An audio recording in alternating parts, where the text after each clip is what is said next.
Bonjour. Alors aujourd'hui, je vais vous révéler mon secret concernant le VACOG. Alors je vois déjà votre tête, vous êtes en train de vous dire, mais qu'est-ce que c'est? J'avoue humblement que quand dans ma formation on m'a parlé du VACOG, je me suis dit, mais c'est quoi ce nom barbare et on y met quoi derrière? Alors je vais vous expliquer en quoi ça consiste exactement. Peut-être que vous vous êtes déjà demandé comment les animaux parlent entre eux. Les chiens, les oiseaux, les chevaux, les chats, enfin tous les animaux en fait, même les animaux sauvages. Le VACOG, c'est la clé de leur langage. Et c'est cette clé-là que nous allons apprendre petit à petit, mais tous ensemble. Alors déjà, tu trouveras en lien avec cette vidéo, dans les commentaires, un test VACOG qui va te permettre de savoir comment toi tu fonctionnes. Quel est le sens ou les sens qui chez toi sont déjà très développés. Donc bien sûr, tu l'auras compris, le VACOG en communication animale est l'acronyme de visuel, auditif, kinesthésique, olfactif et gustatif. Bref, en clair, il correspond à nos 5 sens, tout comme les 5 sens des animaux. Quand on fait de la communication animale, le VACOG devient notre boussole intérieure. C'est un guide pour percevoir et envoyer des informations à nos compagnons autrement que par la voix. Imagine simplement, quand tu écoutes ton animal, ce n'est pas avec l'oreille, mais plutôt avec l'esprit.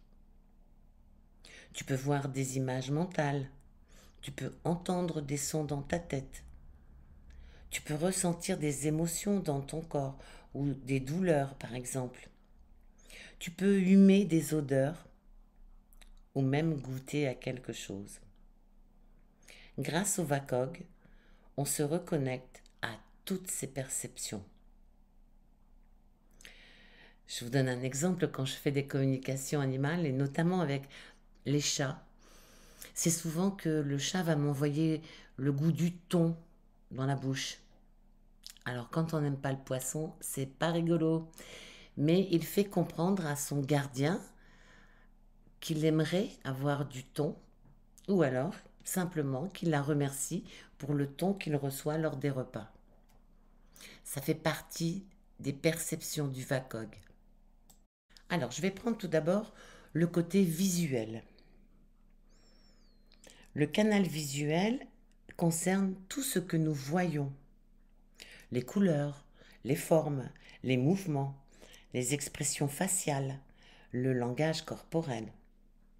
Si par exemple tu observes un cheval et que ce cheval arrive vers toi avec les oreilles en arrière,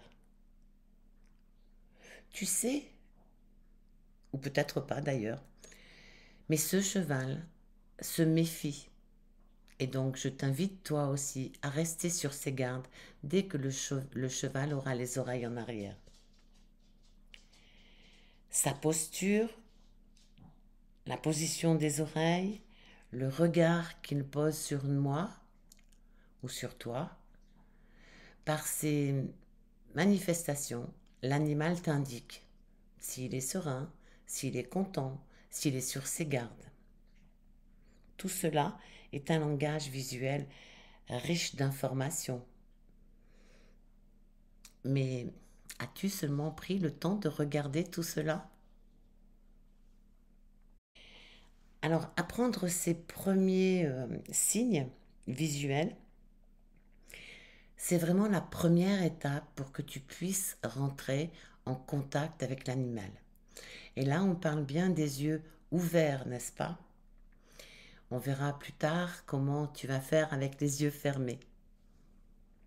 Pour ce qui est du canal auditif, on entendra par là les chants d'oiseaux, les bruits de pas, les grognements doux, le ronron du chat par exemple. Ce canal auditif se concentre sur les sons que l'animal produit, mais aussi sur ceux de son environnement. Chaque cri, chaque murmure, chaque souffle porte un message. Exemple, un chien qui aboie doucement, un chat qui ronronne. Tout cela nous donne des informations. Comment se sent l'animal? Est-ce qu'il est serein, apaisé? On peut aussi avoir des animaux, je pense notamment au brame du cerf, qui là est vraiment une mélodie d'amour, n'est-ce pas? Voilà, tous ces sons, ils sont à notre disposition si nous savons simplement ouvrir nos oreilles. Et toi, tu sais les ouvrir, tes oreilles? Je suis certaine que maintenant, tu feras plus attention. Même si tu écoutes attentivement les sons que l'animal peut te donner, eh bien, tu vas être capable de percevoir l'état émotionnel de l'animal. S'il est dans la peur, dans la joie, dans la curiosité, ou alors s'il est dans la défense.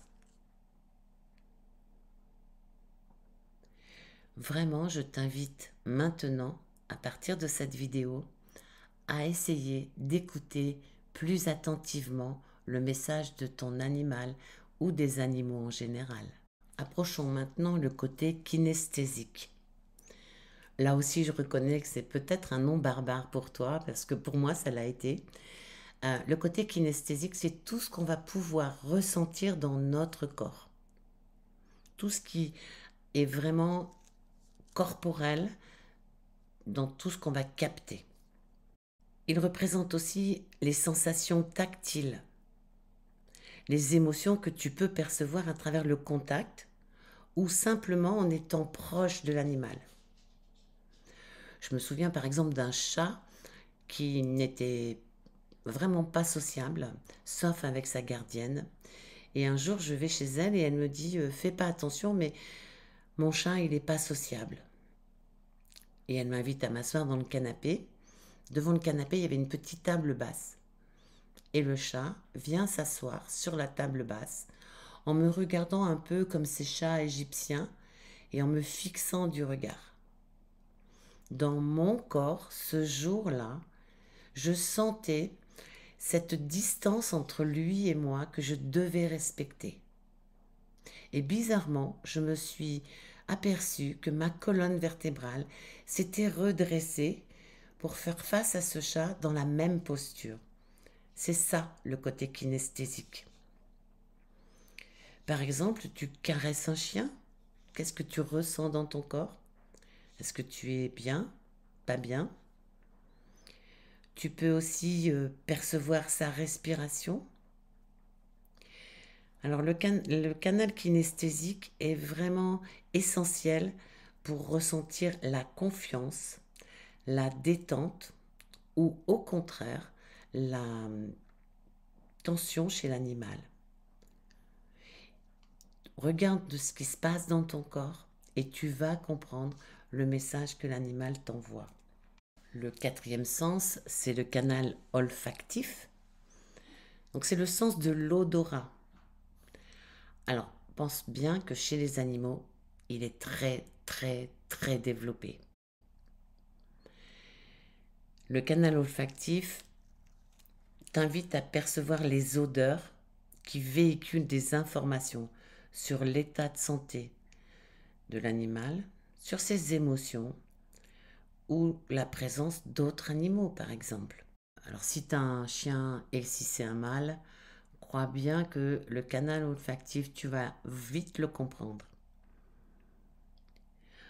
En communication animale, être attentif aux odeurs peut révéler des messages invisibles à l'œil nu. Voilà ce qu'est le canal olfactif. Alors le dernier sens, bien sûr, c'est le gustatif, le goût C'est un sens qui est un peu moins utilisé que les autres. Mais je t'invite à de temps en temps faire des petits exercices pour essayer de le développer. Alors, je reconnais que dans les communications animales, c'est pas vraiment le sens qui vient en premier, hein. Mais je me souviens par exemple d'une communication animale avec un cheval. Et dans la communication, le cheval m'a fait euh, ressentir le goût de la rouille dans ma bouche.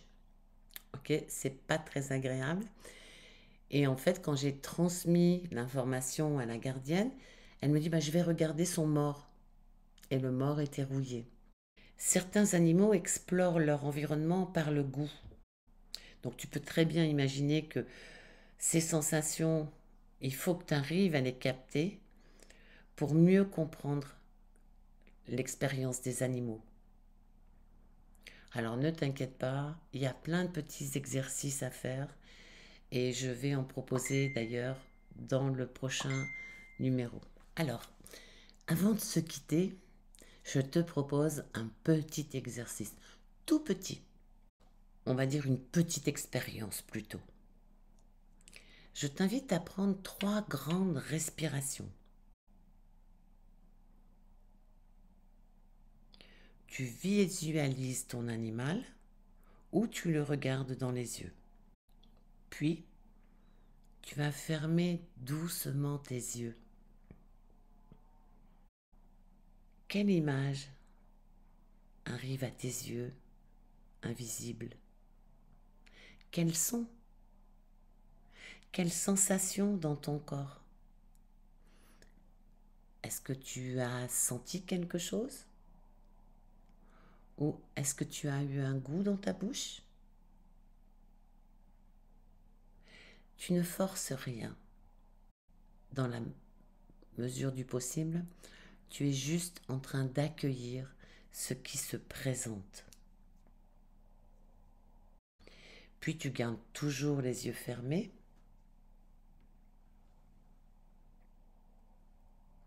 Et maintenant, tu vas te connecter à un animal que tu as eu, ou que tu as, ou que tu aimerais avoir, et tu te vois en train de lui offrir un coussin rouge.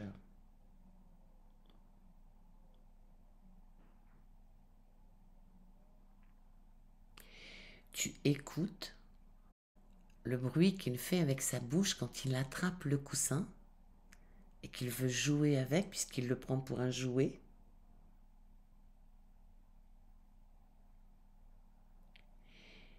Et là, juste en le regardant,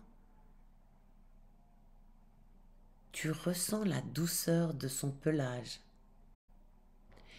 Et puis, tu vas sentir une odeur de lessive, ta lessive, puisqu'avant d'offrir ton coussin à cet animal, tu l'as lavé. Et enfin, tu t'imagines en train de lui donner un petit morceau de jambon ou un petit morceau de thon et regarde si le goût arrive dans ta bouche. Alors chaque animal et chaque personne a un canal privilégié. À toi de trouver le tien. Alors il est peut-être légitime que maintenant tu te dises mais en quoi cet outil, le VACOG, est révolutionnaire? Eh bien simplement le VACOG t'invite à ralentir et à explorer chacune de tes facettes sensorielles. C'est une aventure bien réelle, hein, et qui est accessible à tous et qui va renforcer la relation avec ton animal et surtout qui va te permettre de décoder ses besoins invisibles. En maîtrisant le VACOG, tu deviens le traducteur officiel de ton animal, voire de tous les animaux. C'est un outil qu'il faut travailler et je pense qu'il y aura d'autres vidéos sur ce sujet. D'ailleurs, celle de la semaine prochaine, je vous emmènerai faire une expérience avec vos perceptions pour que vous puissiez toucher du doigt à quoi ça correspond vraiment quand on fait une communication avec les animaux. Comme je te l'ai dit tout à l'heure, tu trouveras dans la description de cette vidéo un lien qui va t'amener sur mon site où je t'ai mis un test de VACOG afin que toi, tu puisses déjà savoir quelles sont tes perceptions les plus développées, les moins développées. Alors, je te rassure, hein, moi, quand j'ai commencé avec la communication animale, je n'étais que visuelle. Donc, souvent, je dis aux personnes que je forme, vous savez, quand vous avez l'image mais pas le son, c'est difficile d'écrire une histoire, hein. Donc, moi, j'avais que des images au départ. Alors, vous allez me dire, c'est déjà ça, hein. Mais pour le bien, il faut au moins 2 sens un peu plus aiguisés que les 3 autres. Alors voilà, les bases du VACOG, qui je l'espère ne sera plus pour toi un nom barbare, sont terminées pour aujourd'hui. Dis-moi en commentaire quel est le signal que ton animal utilise le plus. Si tu as aimé cette vidéo, mets un petit pouce ou un commentaire. Tu peux t'abonner si tu le souhaites, hein, afin de ne rien rater. Et si tu veux aller plus loin, je t'invite à revenir la semaine prochaine, faire l'exercice du VACOG.